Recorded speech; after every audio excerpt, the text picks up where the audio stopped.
Hi, this is Phil, and I'm here to tell you all about the Capes and Lunatics Patreon. Get early access to all of our interviews, including the monthly Chichester chats with writer and comic book legend DG Chichester, new episodes of classic Capes and Lunatics shows, including The Quantum Zone, This, That, or the Third, and many, many more specials, all completely uncensored. Access starts for $3 a month, full video when you pledge $5 a month. Check out the link in our show notes or go to patreon.com/capesandlunatics. Hope to see you there.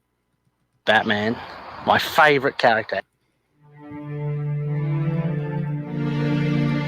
Hello, everyone. Welcome back to another episode of We Are the Knights, the Batman podcast. All right, so let me hang in there. All right, anyway, I am Phil. Joining me, as always, that menace of time and space. It is... And I don't think she's there, or if she is, no, she's muted. Little Hellfire. I'm not a menace. The very drunken Lil Hellfire. I'm sober. Oh, that's the problem. Okay.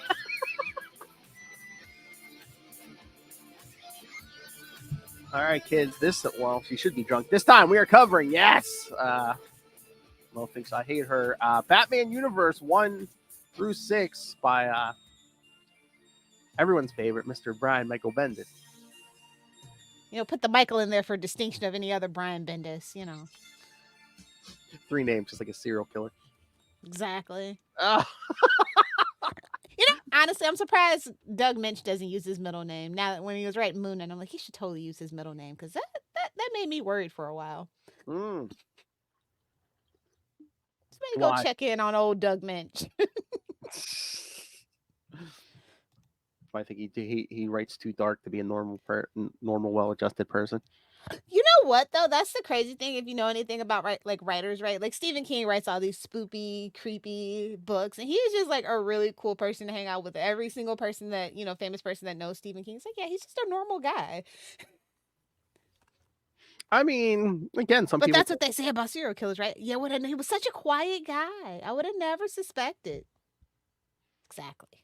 Oh my. Why did you choose these, by the way, Phil? I have no idea why you chose these. I don't know. I mean, I've read these however long ago. I mean, no, it's funny because I like the art and yeah, I love Nick Darrington, but still, you know, I will drag Brian Michael Bendis if I feel like but I feel like this isn't a bad Bendis story. It's got all the Bendis trappings, but it's not like he's writing super. This is more his speed. It's very street level. You can't really dick around with his identity. Like, there's certain things there's very hard limits on what you can do with Batman at DC. And I think that's why this works. And there is like one Bendis trope in here, but I feel like there's like an in-story explanation for it. Yeah.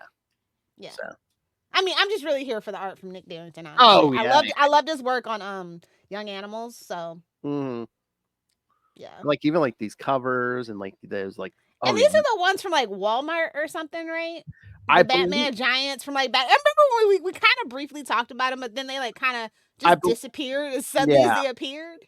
Well, I think that the thing is like they packaged it, in the Walmart issues they're putting out, and then they kind of like repackaged them as their own thing in like again, universe, for actual comic shops.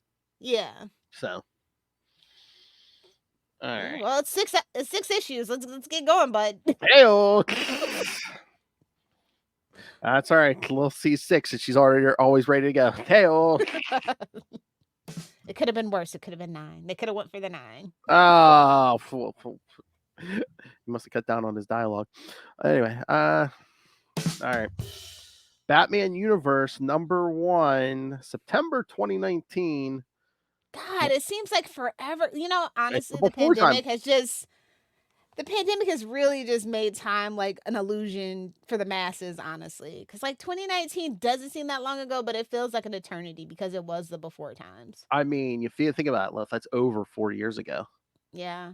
But again, that pandemic skip, a lot of people feel like they were robbed at 3 years, and I totally get it. Oh, yeah.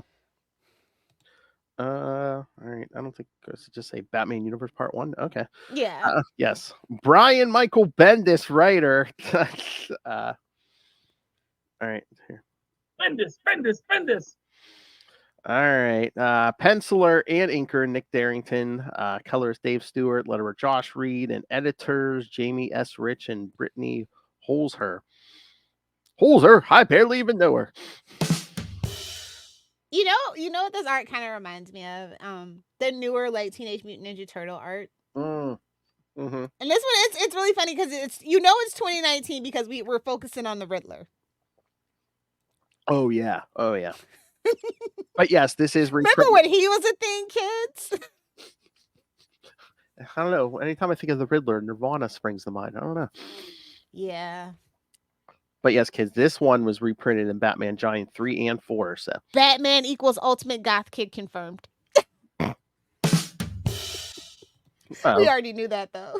I was gonna say, stop that. People, you're stomping on people's favorite characters here. Batman, my favorite character. Oh, that's why, Ray. Okay.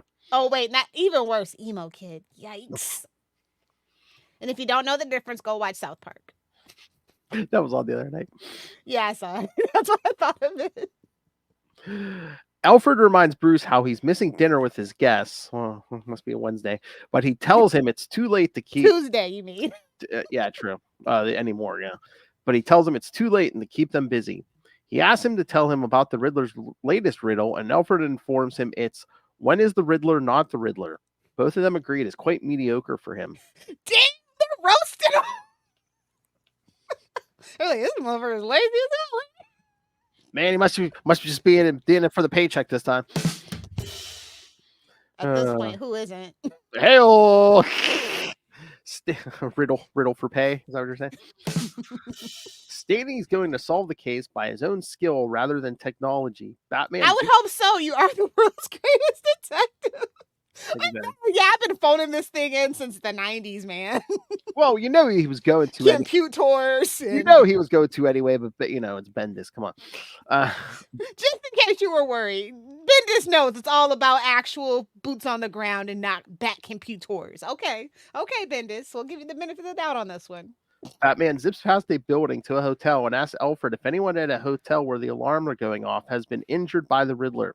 Receiving a negative reply, Bruce suspects Nigma may be tricking him and lands near another building after hearing screams, but finds multiple film stuntmen dressed as the Riddler. Okay, Mysterio. I love that part though, where Bruce is just like, stuntmen, you say? And he's like, yeah. Alfred's like, yes. Spotting the real Riddler amidst the decoys, Batman dodges his bullet while fighting them. As Batman chases after him, the Riddler turns to fire his gun, but is knocked through a restaurant's window by him before he can fire. Batman demands he tell him... Got to be a glassmaker in Gotham. Exactly. Batman demands he tell him about the person he's stealing... a Fabergé egg? The Fabergé egg, taken on loan from a Russian museum for. I used to be obsessed with those things when I was like 5. Yeah, I always wanted one. Instead, all I got were those super nesting dolls. Well, I was going to say, Lilith comes from money. That's probably what she got for Easter every year. I wish I had Fabergé egg money. Forget the dollar, forget gold, Fabergé eggs. That's where you put your money. Well, actually, one of my friends actually has a Fabergé engagement ring. Oh. So, like, Fabergé is like a whole, like, it's like an umbrella of like high-end designer stuff. That's stuff that I didn't know when I was younger. I just saw the eggs, like they were like in museums, and like Fabergé eggs were like a thing in the 90s. I don't know. I think it was like a lot of TV shows had them, but I think it was like an homage to the 60s when people were like actually stealing Fabergé eggs or something when it's a really big deal. So I found this very interesting. This very much tells Bendis's age. I think that's a really cute part of it. Lilith is like, if an engagement ring, that's too high. Well, and we had better relations with Russia too back then. So it was like right after the Cold War, like the 90s, so we were like really trying to like make those amends and stuff. I think that's why I was like so in vogue back then. Lilith is like an engagement ring. That's a high price to pay. Ugh, yeah. Nigma, however, repeatedly keeps stating, when is the Riddler not the Riddler? Batman suddenly spots a trio of light beams and is attacked by an energy blast, knocking him out. My favorite person, actually, one of my favorite people is actually in this book. And it was like kind of interesting that Bendis decided to use them.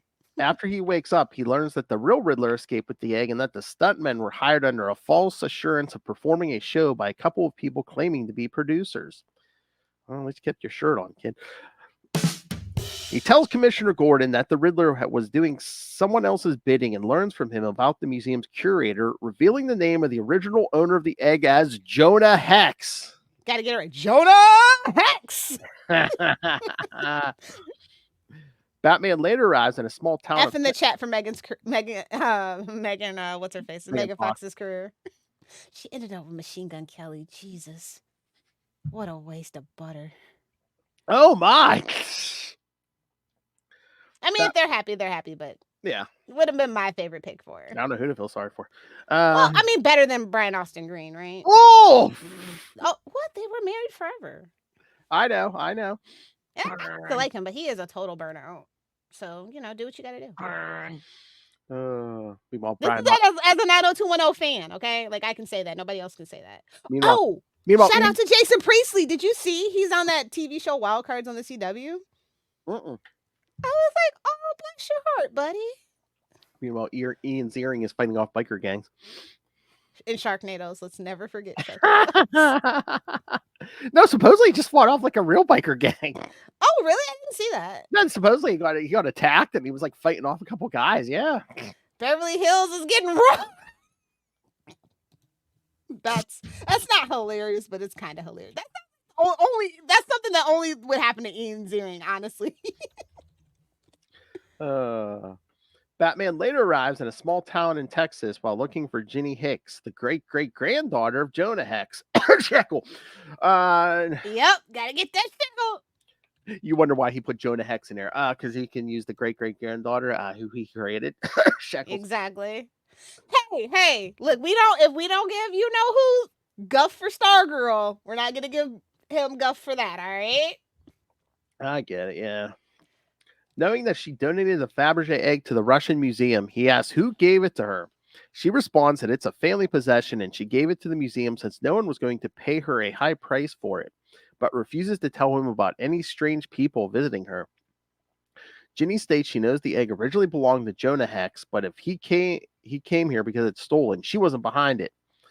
As he leaves, Batman tells her to inform her if she learns something.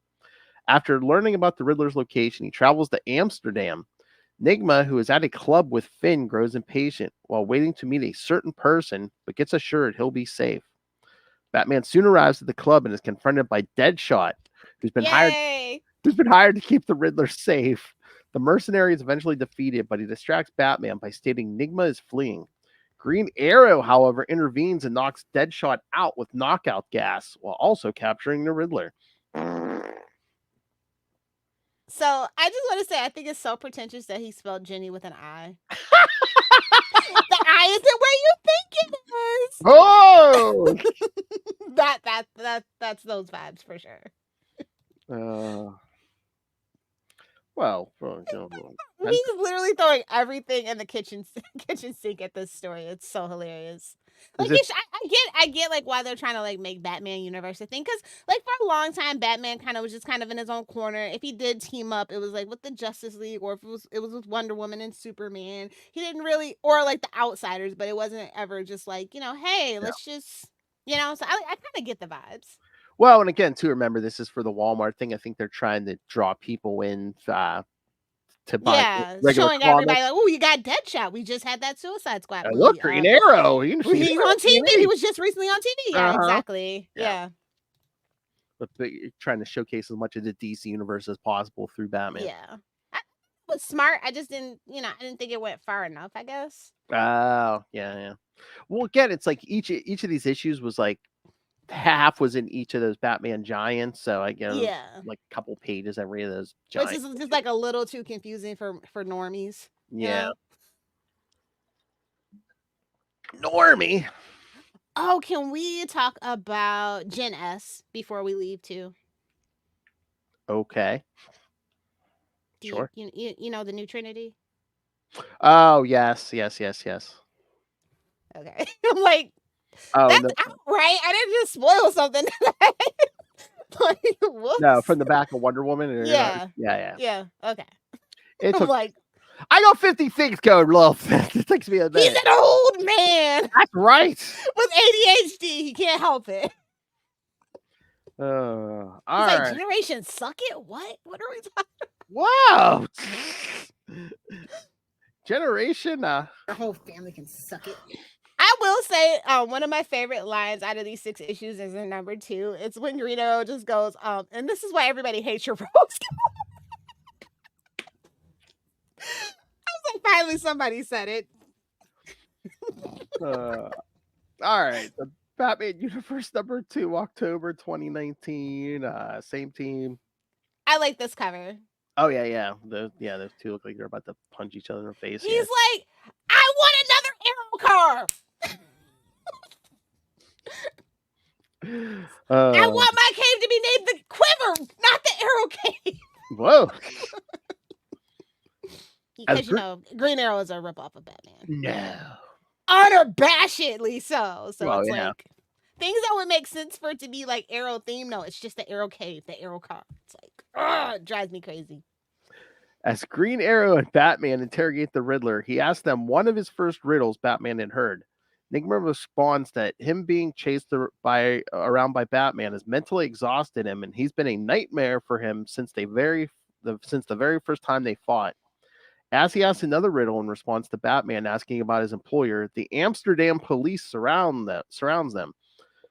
Batman and Green Arrow use smoke screens to escape. They're used to smoke, stupid. Oh, I knew that was coming. I got it. It's actually edible. It's not really smoke, but we don't have time for that. Carry on. Batman, but realize Riddler himself is getting away from them. They come across a breadcrumb trail, but Batman warns against following it as he's trying to fool them and suggests zipping. Good old Hansel and Gretel. Oh my! You remember that terrible Jeremy Renner? And I forget, was it Elizabeth? No, it wasn't Elizabeth Olsen. Who was it? In that stupid Hansel and Gretel movie. Oh, I can't remember. But you know what I'm talking about. Those are the vibes that this particular part's giving off. Oliver grabs Enigma with a rope before he can fly away using his staff, and he is knocked out by Batman. Yeah. Arrow finds a note inside the box Riddler was escaping with, asking if they thought he's stupid. And Batman thinks something's not right with him, which intrigues him. The box sprays Oliver with a neurotoxin, driving him wild before Batman can use the antidote on him.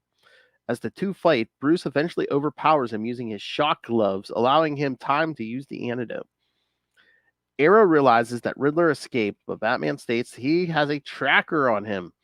Meanwhile, all the good heroes have it. Spider-Man, Batman. Seriously. As long as you're smart enough to make one or rich enough to buy one, yes. Meanwhile, at the docks, Riddler delivers the Fabergé egg to his employer, Vandal Savage, and states... Shout out to the legends! It states his mind has been affected. It's so obvious when you like I said, it's so obvious this is 2019 and all the people that are conjuring. Yeah. It's so funny. Remember this one from this show. Savage is intrigued by its side effects on him while also learning he hasn't looked inside it, and states he has searched for the egg for a very long time. Batman discovers that the egg the Riddler stole emitted a strange radiation that is unidentifiable and finds it temporarily affected both his as well as Enigma's intelligence. Again, I think that's like the in story explanation for why Batman suddenly has Bendis mouth. Yes. So I don't think that. Yeah, I mean that's us as as observationists of the Bendis style, but yeah. Yeah, I don't know if that's intentional, but that's how I headcanoned it. So I'm like, okay, at least he can get away with it this time. He's like, I'll let you slide this time. Don't let it happen again. And then Leviathan happened. Batman orders the computer to contact any of the Green Lanterns and learns Riddler's location from Alfred, realizing he is in Gorilla City. Check. And flies using the Batwing stealth mode from the Flash show. Check. Now, where's Eobard? I'm surprised. Batman tells Alfred that King Namandi is still angry at him, which is why he can't approach him directly, but gets caught by the guards while sneaking across the palace. They let him talk to their king, and he informs the Mandy that he's looking for the Riddler.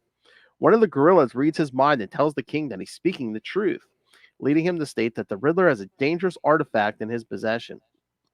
Being intrigued, the Mandy hands him his weapons and lets him find Riddler, who they discover is sitting unconscious in the Hall of Thrones with the Fabergé egg.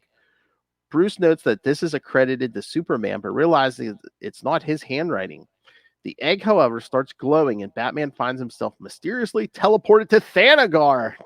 Okay, like, let's just take a pause. Like, do you know how epic, like, this is such a waste of a comic book story. Do you know how epic this would have been if they actually wrote a script for a new Justice League Unlimited? Oh, yeah. Like, can you imagine this being like the 6-parter to kicking off a new Justice Unlimited cartoon series?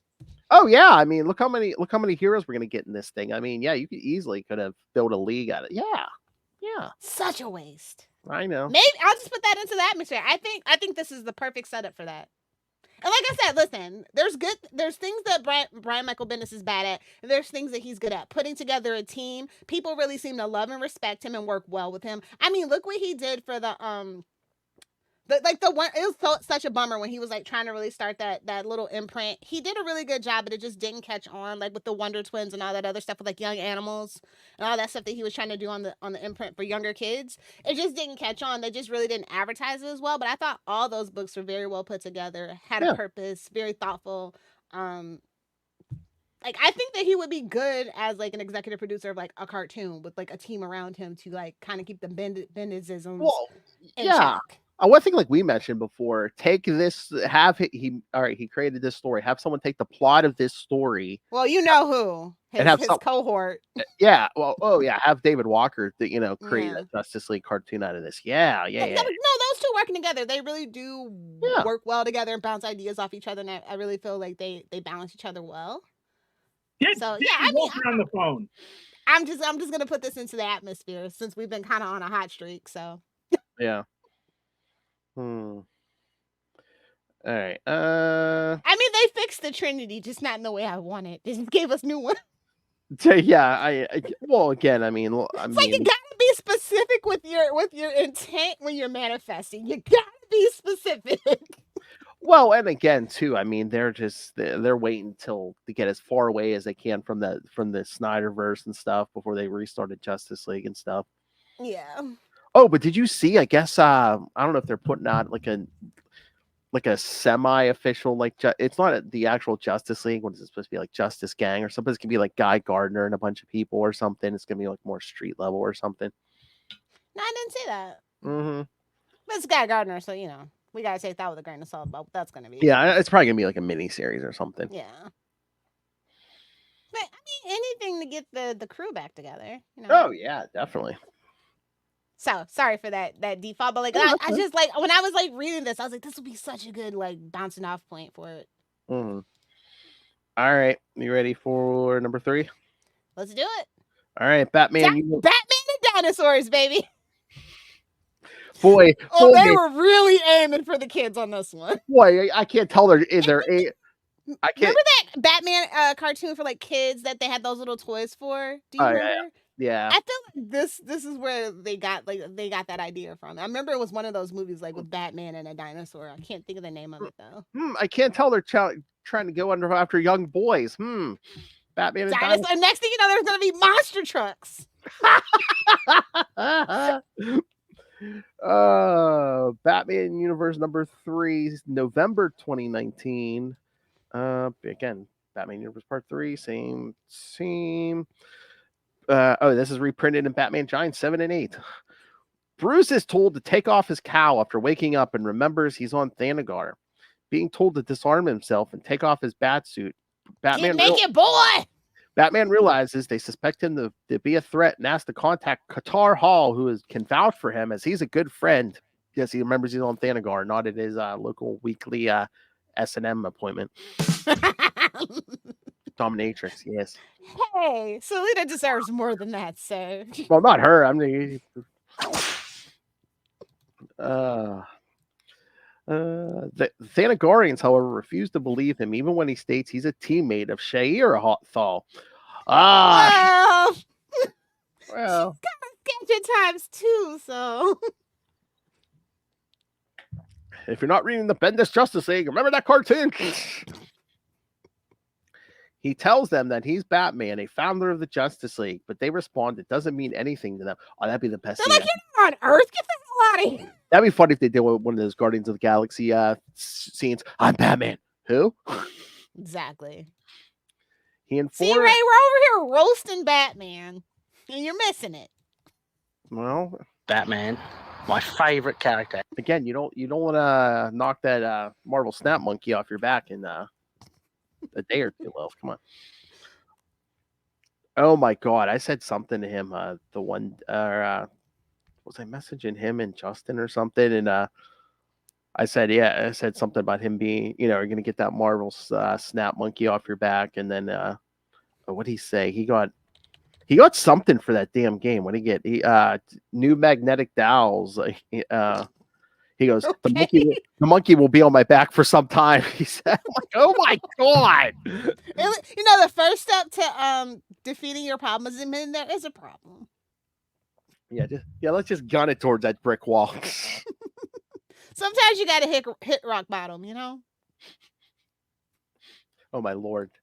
What's rock bottom? What characters are you going to trade for, Ray? But yeah, he tells them, he informs he got teleported to Thanagar after taking back a valuable, mysterious artifact that he took back from a thief, and asked if they can contact Qatar to vouch for him. Learning he's a friend of the Green Lantern, Hal Jordan. God, this is just rough for me. This is a rough ride. I mean, shouldn't that get you in more trouble?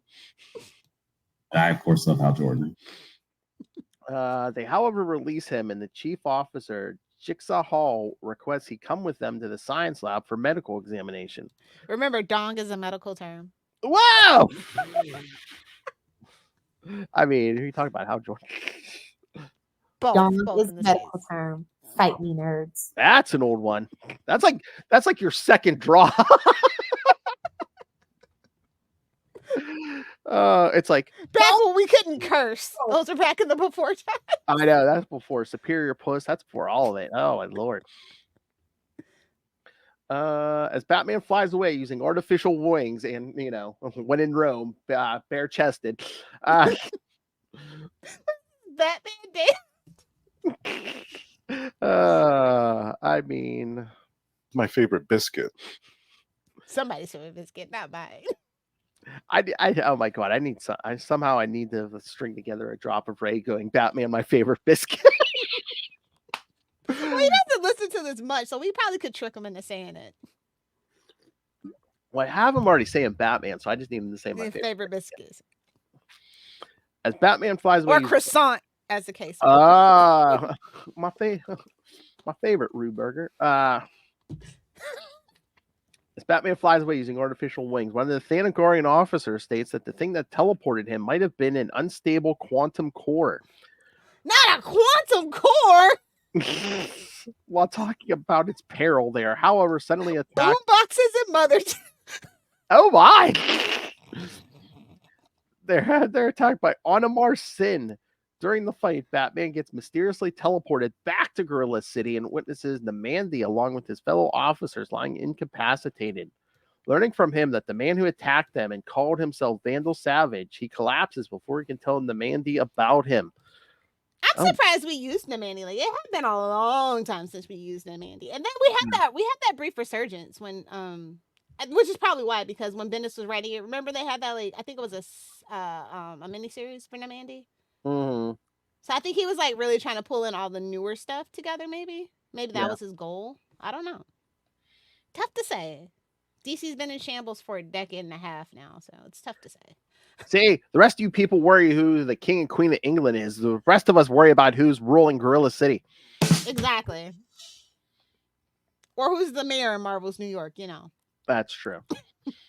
Oh my. So what are we saying? So Vandal Savage spanked a lot of monkeys. Get that Fabergé. I mean, he was a caveman, so. Oh! If I don't even know if that origin story is valid anymore, but that's the origin story I grew up with, so that's the one that's most valid for me. Well, again, I mean, it's not like it's gonna age out. That story's gonna age out. I mean, You know, people don't believe in time anymore. So it's like, no, we don't know. There's no such thing as cavemen. I'm just waiting on that now. Oh, what he fell off the ark? Is that what we're gonna exactly. say? Exactly. Waking up in the Hall of Justice, Bruce is greeted by Cyborg and Hal Jordan. I, of course, love Hal Jordan. Somebody's got to. That's true. Cyborg states that Superman and Wonder Woman are trying to defuse any potential diplomatic incident with Gorilla City's King Mandy after Vandal Savage's attack. Batman informed Cyborg and Hal about being transported to Thanagar by a Fabergé egg the Riddler stole, and which had been donated by a family member of Jonah Hex. And they're like, "Are you high?" I mean, he had to been hanging out with Grant, right? No. You would think. Having learned about the egg's radiation, they find that Vandal was taking it to Dinosaur Island. Suck it, X-Men. Oh! See, that's the only thing about this cover. But again, it's like because it was split half and half, you know what I mean? Mm. This story just happens to continue. Yes. Bruce and Hal, while being transported across Dinosaur Island by the Green Lantern Ring, are attacked by dinosaurs, but are able to escape after fighting some of them as Hal flies away with Bruce. They wonder whether Vandal made the dinosaurs attack them, and Hal asks Bruce to hide them using his stealth technology. The two search a mountain's cave for Vandal after landing and find him unable to do anything with the egg. After finding he has left, they try to take it, but get transported to the time of Jonah Hex, who pulls pistols on them after hearing them utter his name. Shoot him, Jonah! Shoot him! That's the one thing Bendis missed. I was waiting for the next issue to open with Batman going, "I hate guns." Well, you know, they've been kind of downplaying that lately, per Snyderverse, you know. Well, yeah. And then also, you know, the Batman with Batpat. So. Oh God, yeah. I mean, I wouldn't be surprised if, like, by 2030, Batman's using a gun. I don't know. Or at least he's cool with other people using them.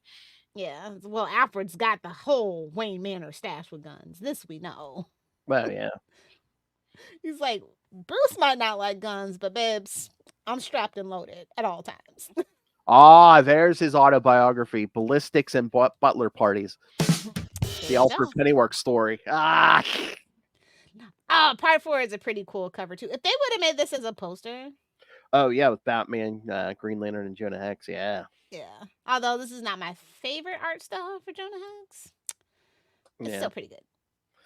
All right, Batman Universe number 4 from December 2019.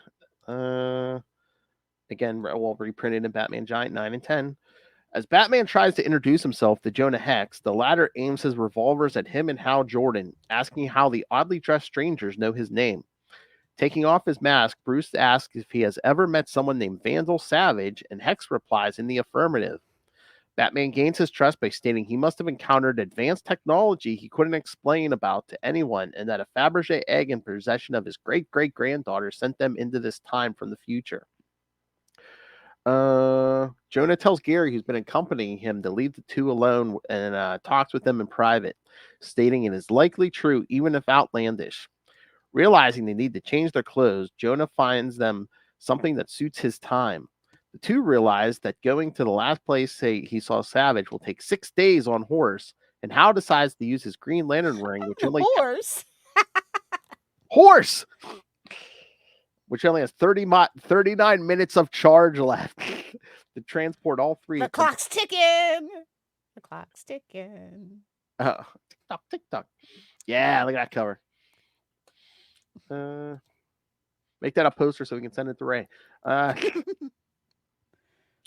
After recovering from the delirious effects of traveling with the Lantern Ring for the first time, Hex takes them inside the mining town. Hal is, however, mysteriously transported away, and Savage arrives on the scene to confront Batman along with his cronies. He asks if Batman really time traveled to get him and the Fabergé egg. Batman responds he was accidentally transported into the 19th century. Bruce tries to convince him about the egg being dangerous and creating unpredictable wormholes to no avail. Vandal states that he could just leave him in this timeline, but he'll just find a way back, which is why he'll be having his Black Order assassins take care of him, but gets shot by Jonah before he can finish the sentence. As Savage orders his assassins to attack, the egg starts glowing. Bruce and Jonah fight off the assassins, but the former eventually gets captured. He, however, breaks free upon seeing the egg become stable, and it automatically lands in his hand, transporting him back to the 21st century near the Monarch Theater. Alfred contacts Bruce and gets told that he lost his batsuit in 19th century, and Savage may have seen him without it, though he may not recognize him yet, and the batsuit will self-destruct before it can be reverse engineered. As he notices a Lamborghini come up to him, he thinks Alfred sent it to pick him up, but learns he hasn't even started yet. Savage steps out of the car and states he has been searching for him for 1.5 centuries before knocking him out with a blast from a laser gun and laser. And we even mentioned like how Jordan just mysteriously gets transported back to the present. Well, this is the thing about Bendis. Convenient plot points are always convenient. Bendis. Yes. You just gotta roll with the flow when it's Bendis, especially like a story of this scale. You just gotta roll with it. Yeah. I'm done with Green Lantern. I'm just gonna randomly teleport him off. I know the next issue is probably your fave. Oh yes. Bring on the dick. I know. I'm gonna need that as a drop, please. I knew it. I'm here for dick. Oh my lord! You know what? If I had more foresight, I should have been like, you know what? We'll just have somebody pop on for, we'll have Will pop on for like 5-10 minutes. They discuss the Green Lantern issue. Then we'll have Kristen pop on for 5-10 minutes on this issue. All right. So Batman Universe #5. This is another good cover. January 2020. Oh, the end's almost near. No. That's another reason this really didn't catch on, because like there was that whole big issue right when the pandemic happened with like getting books to stores and stuff too. You would think, if not this version, like the Batman Giant, should have those a bit gone up in popularity, because since comic shops really weren't getting stuff for a while.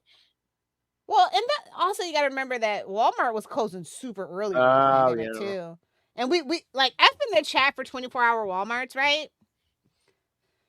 Yeah, I don't think ours used to. They use that as an excuse because they had already wanted to not be doing 24-hour Walmart, so this literally suspicious timing. Suspicious timing is all that I'll say. For a lot of things that people were talking about wanting to do, but like really realistically couldn't do it without backlash, and all of a sudden the pandemic happened, and yeah. A lot of businesses use that as an excuse, like the Pennsylvania Turnpike all of a sudden didn't have human cashiers, just toll takers. It's just That's why you got to unionize. I'm just saying. All right. Speaking of the idle rich, while dying, Bruce states that he hates that he will die in the same alley his parents were killed. You son of a! I'm gonna leave it alone. I'm gonna let it go. I'm too popular and rich to die. And he doesn't feel like what he expected he would. He, however, realizes Alfred can't hear him as his earpiece fell out of his ear after he was blasted with the laser gun. Looking at the hole in his chest, Bruce states that he loves and admires Alfred. Meanwhile, Vandal Savage asks his cronies if they have heard anything about the Green Lanterns, and especially Hal Jordan, receiving a negative response. After which he tells them to get his boat ready and states he'll choose the coordinates himself to keep the Fabergé egg away from people. Alfred arrives in the Batmobile, but suddenly witnesses Bruce being healed from his fatal wound and figures it's due to the egg the Riddler stole. Back at the Batcave, Bruce hears a message left by Hal to let the Justice League know in case he's back in present time, safe and sound, which he does. Bruce tells Alfred that his medical scan shows he has no injury, but Alfred worries he might have been infected by an alien microorganism. Nightwing overhears them talking about the egg as he arrives at the Batcave and states he came to Gotham City to keep it safe since Bruce went missing. Well, he's a better protector than Bruce.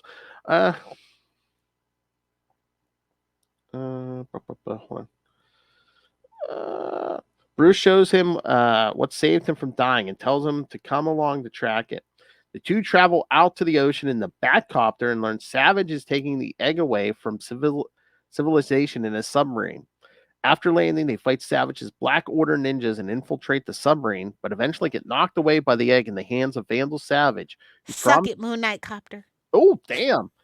promises to grant Bruce the wish of choosing the way he dies. Not as cool as the Thanos copter, but still. Moonlight copter. What the F?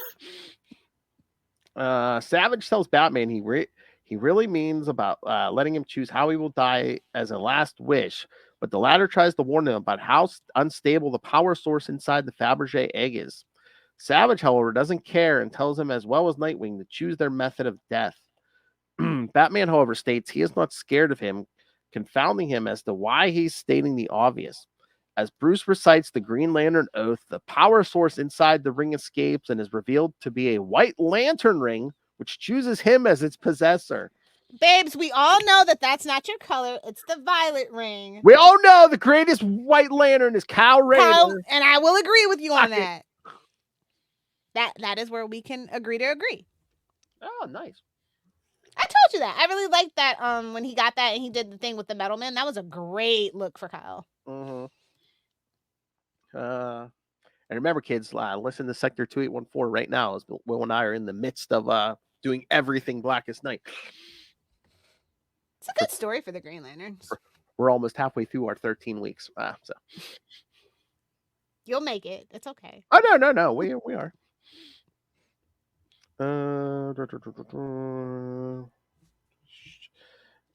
Batman subdues Savage and the Black Order ninjas, telling Nightwing he guessed the power source inside the egg was related to the Green Lanterns after it displayed strange behavior when it was in Hal Jordan's presence. Well, don't we all? Oh, it must have a vagina. Ah!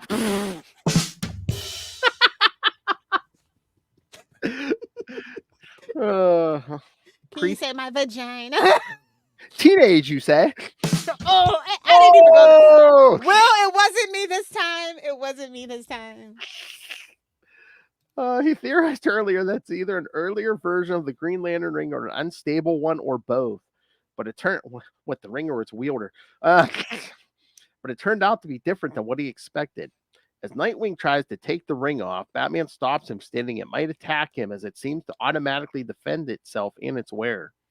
Dick points out to Bruce that the Green Lantern Corps has arrived, which might cause the ring to attack. As the Lanterns demand he surrender and take off the ring, Batman responds he is unable to. The threats of the Green Lanterns cause the White Lantern ring to attack them, leading them to take Batman under arrest and use their energy projection to lift the submarine. The ring, however... Is some kind of Fast and Furious movie? If you know, you know. It's a core, not a family, love. The ring core cops. The ring, however, destroys the Green Lantern sphere, and Batman finds himself transported to an unknown place. What would that be? Minimum wage? Oh, burn. All right, thoughts? No, like I said, this is a good pick, but I was just surprised that you picked it. Okay. Because it's like kind of so new, and it's Bendis. When I read it, I was like, when I first read it, I was like, of course I love the art, and I'm like, I got to give it to Bendis. This isn't a bad Bendis story. Not at all. I mean, convenient plot points are convenient, but like that's just modern day comic books at this point. Because as you know, I mean, I'll roast the hell out of them, but it's like, I'll give him credit. Like I said, Batman's more his speed than Superman. Again, like you said, street level. Yeah. And plus, it's all the restrictions on Batman too. Like the editors are real. I know it doesn't seem like it now, but they still are kind of. They don't just let anybody do any old damn thing with Batman. That's why when Bendis came to DC, I thought for sure he was going to get Batman. It shocked the hell out of me when they gave him Superman. Listen, I'm never going to forget TV ads and all the damn ads in the comic books. And where is he now? It was a threat.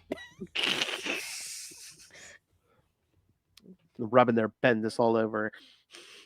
That's the thing that pissed me off the most. It's like, I know, I'm like if you're gonna do TV ads, give it to people who give it to books and creators who need it. Yeah, well, Superman did kind of need it low key, but true. Fair. True. But how about you give credit to other people too? Yeah. Anyway, number 6. All right, let's wrap this up. Batman Universe number 6 from that cursed month, February 2020. Yeah. Where were you March 13th, 2020? It was a Friday. I was at work, my old job. Prepare. Like, oh, we're gonna give you 2 weeks vacation. We'll be back. Yeah, no, the kids aren't gonna have school. Yeah. All right. Batman realizes he's trapped inside the White Lantern ring and tries to talk to it, but hears no response. Outside, the Green Lanterns are fighting the Black Order, and Nightwing tells them to stop harming the unconscious Bruce's body. As he tries to recite the Green Lantern oath, Bruce notices a figure whom he assumes to be a guardian from Oa. The guardian introduces itself as Sita, the creator of the original Power Ring, but Bruce quickly deduces that it is just a program and learns from it that it's a representation of the original Sita. When he asks the program about the date of its creation, it just repeats its congratulatory message to him before he transforms into a White Lantern again. The program offers him the White Lantern power battery, leaving Batman to tell it that the ring was the earliest version of the Power Ring and that the program has been corrupted, while also stating that the ring is a danger. As the Green Lanterns restrain Vandal Savage outside, Bruce returns to his normal form and wakes up. Batman, however, realizes that the White Lantern ring has chosen someone else, which is Savage himself. Savage overpowers all the Green Lanterns as the rings can't attack him. Savage grabs Batman and tells him he'll erase him from history as a punishment for humiliating him and making him chase around for the ring. Riddler, who's been abducted by Deathstroke, is interrogated by Bruce Wayne, who asks him regarding the whereabouts of Vandal Savage. When he doesn't, Bruce has him tortured at the hands of Deathstroke, so he reveals the location.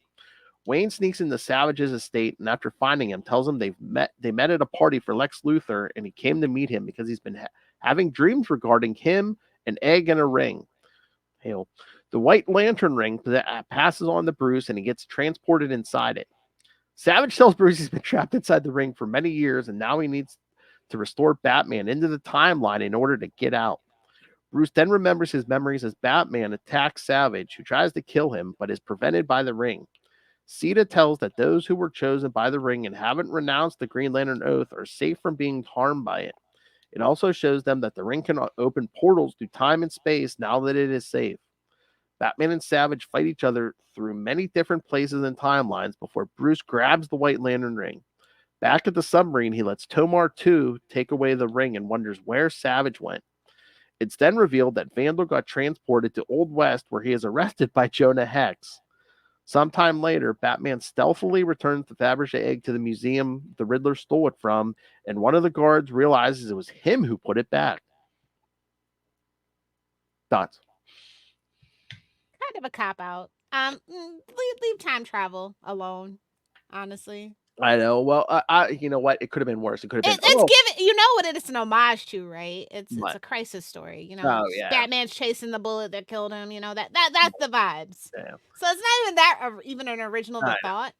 I mean, it could have been worse. But it's still okay. I know. It could have been a whole thing where it's like, oh, thanks to time travel, this whole thing never happened. You know. Yeah. It gets a little convoluted at the end, but that's just a Bendis story. That's more than 3 issues long, you know? Well, that's Bendis saying, oh, they got 5 pages left. Yeah, exactly. Yeah, sometimes it's pacing. Yeah, it's pretty cool. I liked all the pulling everybody in and having this big fantastical story. And everything flows into the pacing is pretty good, to be honest. Yeah. I mean, I've seen worse from Bendis, for sure. Oh yeah, I have. Looking at you, Avengers. Okay. Looking at you, Moon Knight. Ooh. I'm not really that attached to Moon Knight. I thought it was fine. Oh, his other personality just randomly changed to different people. Obviously, Bendis has never been around somebody with a mental illness or did any research. You know, it is what it is. Well, that's the thing. I think that's another reason why this story's not as bad, because Bendis wasn't trying to reinvent the Batman wheel. It's then when it gets on a franchise and like starts like trying to reinvent the wheel. Yeah. Sorry. Yeah, babes, please. I just got over that. Jor-El. Well, no, listen. He was right about Jor-El. Jor-El's an asshole. I know, we could have just left him dead. Come on. Well, I I think it would have been more interesting if he even knows about freaking Smallville. I liked what Smallville did with the Legend of Jor-El and had him actually like Earth was like their teenage Amish pilgrimage, their Rumspringa, if you will. I thought that was a really cool idea that nobody's really built upon. He aged up John Kent. We didn't need that. But now we got the Trinity. I know. Again, you still could have told that as a future story. Well, from what I hear, is they're really, really wanting. Like, remember, you got to remember all the stuff that they were trying to build up to have that next generation of heroes. And it just didn't work. Didn't work. Future state or whatever. G5, it didn't work. This, I think, will work. So, yeah, I'll give this a solid B as in Bendis minus. Oh, yeah, I got it. I mean, it's like it's 6 issues, but it flows together pretty well. It's plotted pretty well. It pulls in the whole like really cool like people you don't see. Like you see, we got Jonah Hex, we get a White Lantern ring, we get Vandal Savage, and he's not even that annoying as a villain like he usually is. You know what? And 2, it flows pretty well considering each of these issues was like 2 chapters somewhere else. So yeah. The art is great. I like it. It feels like he actually set out and had a purpose to do this story. So yeah. I mean, I'll agree with that B minus. It's not even a gentleman's B minus. It's a straight solid B as in Bendis minus. Minus for Michael. Oh my. Okay, so we got a little bit of time. Can we talk about Catwoman 61? Yes, ma'am. Wow. I mean, I like Tina Howard just gets better with every issue. I really liked this story. Yeah. I mean, a nuclear reactor? What? I mean, is this going to be the point of this story where it's like, yeah, this is the reason why she shouldn't have extra lives because she starts getting reckless and. That's exactly the point. Yeah. Oh, let me. I'm gonna put the cover on screen. I know. How do you feel about that? Going back to the purple suit. Yeah, I like. I thought it was a fun homage. I was like, oh, this is cute. It's. Oh, did I? Okay, hold on. Sometimes you have to save it in a certain format. It's kind of annoying. Speaking of Vandal Savage. Yeah, right? Mm-hmm. And then how did you feel about our little guest appearance at the end there? They're trying. Bless their hearts. I'm still upset. I mean, they didn't even advertise that on the cover, so. Yeah, I was very surprised they didn't. But like I said, this cover is pretty simple. I really like it. Oh yeah, and even like it gives you the little, got the radiation symbol in the case, so you kind of get. What do they call that? A dirty bomb? You kind of get the yellow cake uranium. Yes, exactly. So you kind of get the plot from the cover, yeah. But it's a heist, and it's really cool. I like that they're kind of toying with the ramifications of what that means by doing this to her. Mm-hmm. So and again, it's not like it was random. I feel like she did have a point of doing it. So yeah, but again, it's so weird too because there's still danger even though she has extra lives. Because it's like if I pass out here, I might just like come back and die enough times that I'm done. Yeah. But yeah, no, I've been enjoying this story. Again, you think it's, but I think we've said it before that some of these other bad characters, it's better to get them out of town for a while sometimes, and they're always going to be in the shadow of Bruce, right? Yeah. And I think that's unfortunate for Selena because I feel like when she's with the girls, like when she's with like the Gotham Sirens, like the Harleys and the Poison Ivies, it's just better for her character. Like that road trip that they did not too long ago, like really showcased her what it's like her not being around Bruce and Batman, Yeah. Oh yeah. It's a betterment for her character. Like I don't want to just see her as, Batman's girlfriend. Oh yeah. She deserves more than that. She's so much more complex than that. Oh yeah, definitely. I do want to see her get back to some activism maybe though. Oh, that would be good. And maybe get a little crossover with Poison Ivy. I'd love to see what Teenie and G Willow could get up to together. Mm-hmm. Oh yeah. Oh yeah. We said that before. Yeah, I'd love to see a crossover between these books. Yeah. So yeah. I mean, I'm not disappointed. Like, this book is a 61, and I'm just like, is it gonna reach 100? This is gonna be the first time Catwoman reached 100 in a really long time, if that's the case. I know, because or even 75, low key, but. I know, but I mean, let's get 100 for once, because even that 90 series that ended at like 93 or something, some weird number like that. I'm like, oh man, so close. Yeah, hopefully this book can do it. I think it deserves it. It's really improved leaps and bounds, and it's getting into these really interesting, philosophical things. Like, you would never think that Catwoman would be philosophical, but like the 9 lives make it like she's functionally immortal, right? So like, what does that mean for her? How is she gonna navigate that? Yeah, and Is again, this a close enough call for her to get the picture? yeah. I mean, we always complain sometimes when a villain gets too popular and they make him an anti-hero, but I think Catwoman's a better anti-hero than a villain. She's always been an anti-hero because she's always played by her own rules. Mm-hmm. Like, she's literally the definition of an anti-hero. Always has been, always will be. She might be the OG, right? Pretty much. Even before, well, and Deathstroke was a straight up villain, and it is an anti-hero. So yeah, I think she is like one of the OG anti-heroes. Oh yeah, definitely. If you go by her first appearance, oh yeah, she's the first. I'd say. If you're not reading it, now's a good time to jump right in. Oh yeah, definitely read that. That art is so fantastic. I love this team. Oh yeah. And are you still reading Batman Superman, World's Finest? Of course. I'm caught up now. I'm happy. Yeah, speaking of good writing and good art. And again, they were kind of playing with themes from your favorite Kingdom Come. Yeah. But like, I just kind of didn't really like get into the whole Titans Beast World, that whole thing. And like that, but like, so this felt more of an event than Beast World did to me. You know what I mean? Yeah, I don't know if they're like watering down Beast World too much, because it's like the main story's basically been going through Beast World and like the Titans, and well, not even as much the Nightwing book, but it's like then they have like those one shots, and like I think the one shots kind of do nothing for it. It definitely does nothing for it. I think it's a case of they're trying a little too hard with that. Okay. And I mean this in the best way possible. Like, if you can't get Alex Ross right, Dan Moore is the next best thing.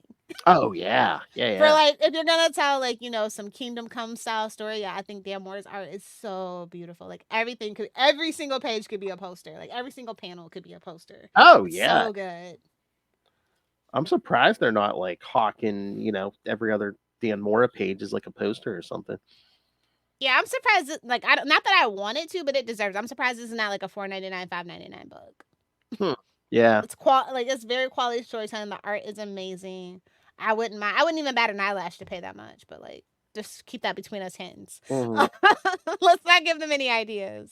But yeah. I mean, Dan Moore's art is great. I mean, name me a character in this book, and you say, oh, like, say he was the artist on Wonder Woman or something. I'd be like, okay, yeah, that's fine. Oh, he's gonna be the new Batman artist. Oh, that's fine. Yeah. Rise of Magog. Oh, geez. Like, it takes some subtlety and nuance to like not overdo it with the Kingdom Come story, because like they did try to revisit it and it wasn't that great. I'm gonna be honest. When they did the Kingdom. Yeah. Yeah. Like, they were trying to capture lightning in a bottle and you just can't do it twice. You know what I mean? Is that one of those?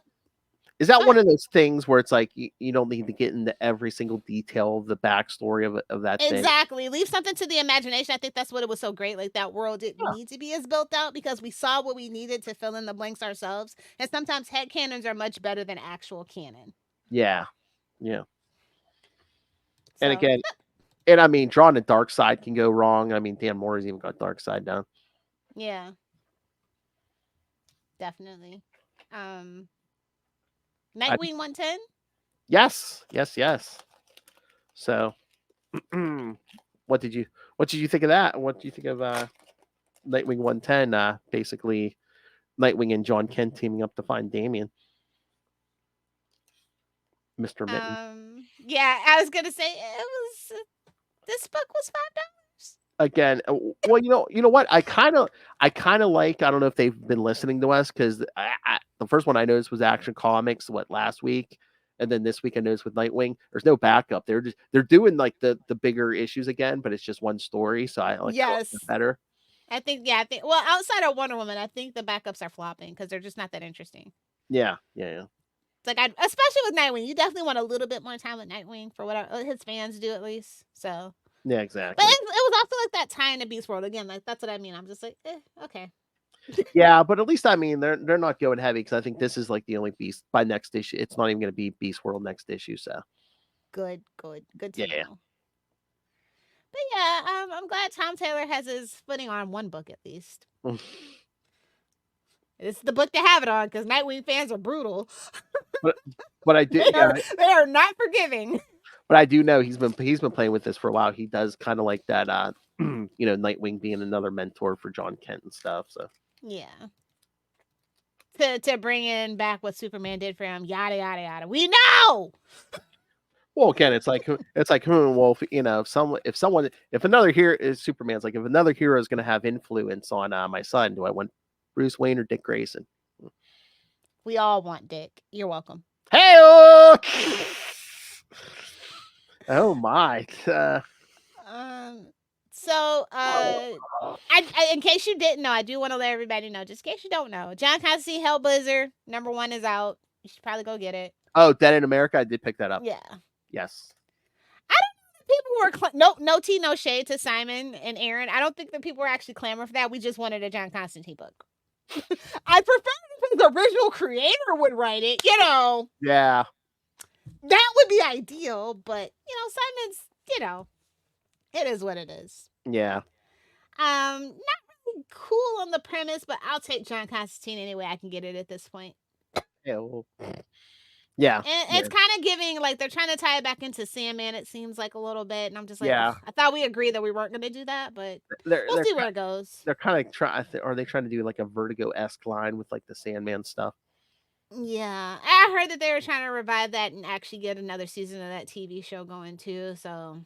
What? Corporate synergy? Oh, Sandman. No, not Constantine. Sandman. Yeah. We'll never get more Constantine on TV. Because Matt Ryan is done, and that's the only person we agreed that could play him. So. Man. But it's okay. And it's got 28 pages, so Yeah. It wasn't bad. Wasn't bad. But again, I want to see him back across the pond being Constantine, man. Exactly. But yeah, it's okay. The art is pretty cool and fun. They just need enough with the colons, just let it be John Constantine. Hellblazer. Yeah. Says all the middle-aged men. Yeah, no more colonoscopies. Oh. No. Go get checked out, please. Colon cancer serious. You need early detection. That's right. Anyway, so let's talk about the backup in Wonder Woman, #5, Generation S. Yes. So, from my understanding, is that that's actually going to be the whole kind of like theme for the new generation as a whole, is Generation S, which stands for hope, for the Kryptonian symbol for hope. Mm-hmm. So I think that that's really smart, right? Because I've always said you have to have. I feel like Superman needs to be the foundation of DC. It just does. Otherwise, when Batman's the foundation, we've seen how that's turned out, right?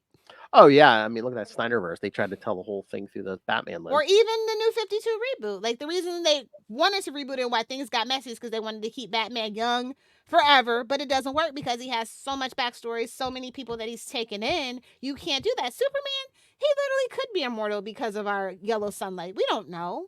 Yeah, exactly. We know that he ages more slowly.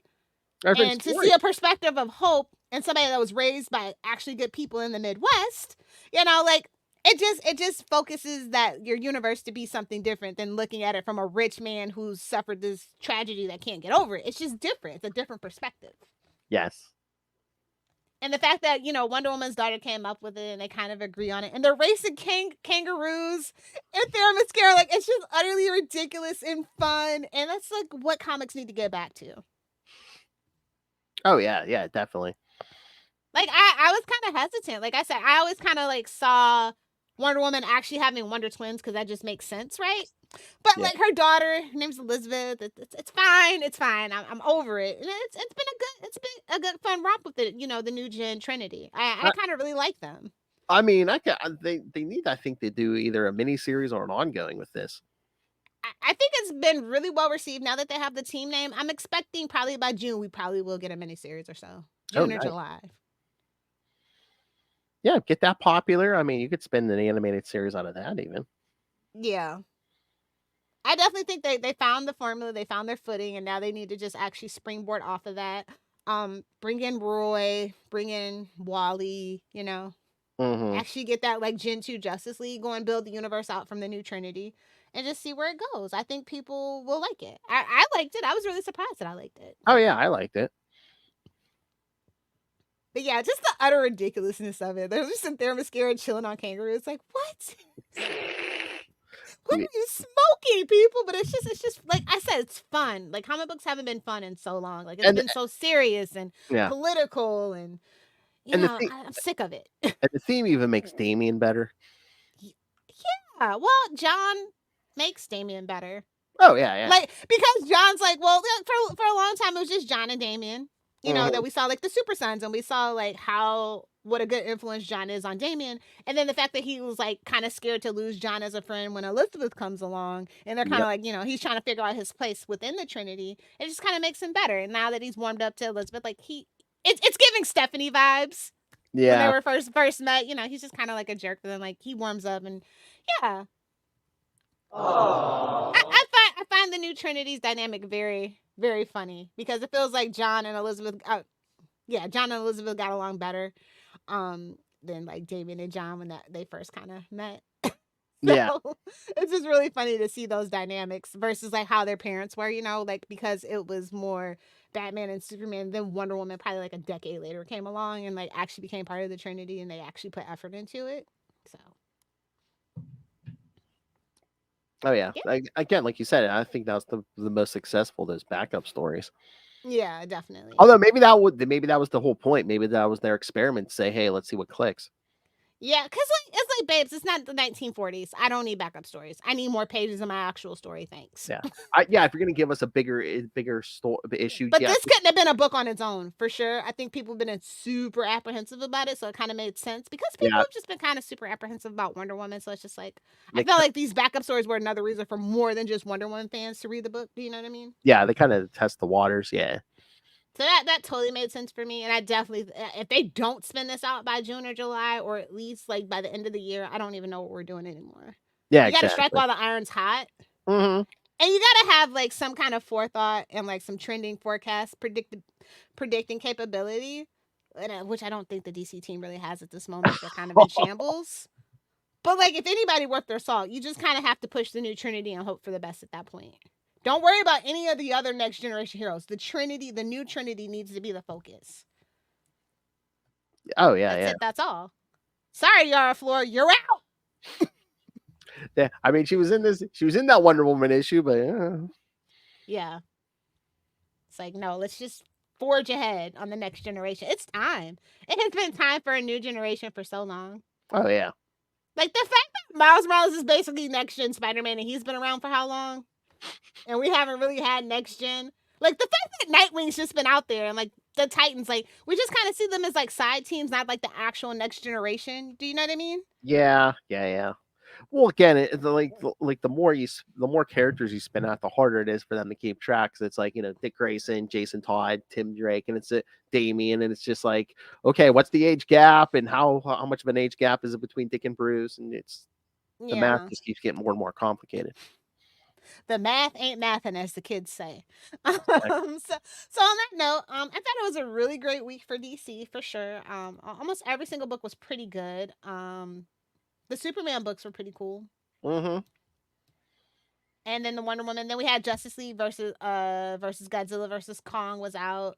Jay Garrick, The Flash #4, super great book. Please pick it up if you're not already reading it. Putting that little twist on his origin. Yep. We did have a little hiccup with Green Lantern War Journal, but you know, that's for the core to worry about, not for me to worry about. So yeah, I was really pleasantly surprised this week with DC. Yes. Which it's been a long time since I could say that. All right. Anything else? Nope, we can wrap it up and call Justin. It's fine. All right, kids. Yes. So next week you'll hear me, Justin, and Russell talking the first 5 issues of Azrael. And then Blonde bats. And then in 2 weeks, Lilith's going to love me next month because, yes, for Lilith's 3 weeks, we're going to cover all 3 miniseries of Batman Teenage Mutant Ninja Turtles. So Turtle Power. That's right. So, yes, the first week, of course, we'll do Batman Teenage Mutant Ninja Turtles, the first one. So Lilith will thank me for that. All right. So that's only because of what he's making me do later. Oh, that's right. The whole month. Yeah, you're going to get Lilith Hellfire every week here in February because, yes, we give her the 3 Ninja Turtle weeks, and then she's going to join me, Justin, and Russell for the February Azrael episode as we cover Azrael 6 through 9 on episode 169. My OCD would not let me pass this up, unfortunately. Oh, no. I just saw that the universal coincidence. I'm like, oh, no, she's definitely in. All right, so send us your thoughts on all this upcoming stuff. Email us, CapesandLunatics@gmail.com, or call the voicemail, 614-382-2737. That's 614-38-CAPES. And remember, you can find all things Capes and Lunatics episodes, social media, merchandise. Help support this show by buying some merch. Just drop some random money on us on the Cash App link or the Patreon. You want some crazy uncensored content. And support us at the same time. Yes, join the Patreon because we promised, and so far we have delivered in 2024. That Patreon and Lilith Hellfire are going to be more vicious and brutal than ever. So find it all at tubespace.io/Capes and Lunatics Podcast Network. That's tubespace.io/Capes and Lunatics Podcast Network. All right, so Lilith Hellfire, no one can find you, right? So you can friend me on Facebook, but I do encourage you to download some podcasts, go out and touch grass, because Earth's dying, so enjoy it while we got it. Download the Capes and Lunatics and Capes and Lunatics Sidekicks. Gotta be more specific, love. Come on. Okay. I didn't want to be pushy. Either do the 6 or do the 9. Since when? It's all murder, I'll tell you that. It's one of my New Year's resolutions, I'll have you know. Don't pull it out unless you're going to use it. That's true for guns and penises. That's why Batman doesn't pull it out. Hey-o! The big finish. Jazz hands. All right, kids. Thanks for joining us. Again, next week, get your Azrael fix. Me and the boys will cover some Azrael. And then in 2 weeks, Lilith is back. We start our Teenage Mutant Ninja Turtles February.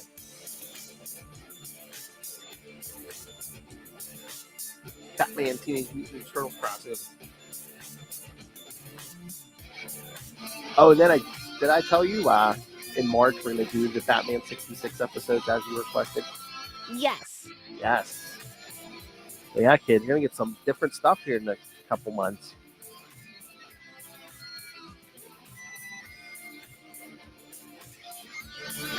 Lots of different stuff before we get to our in and fodder summer.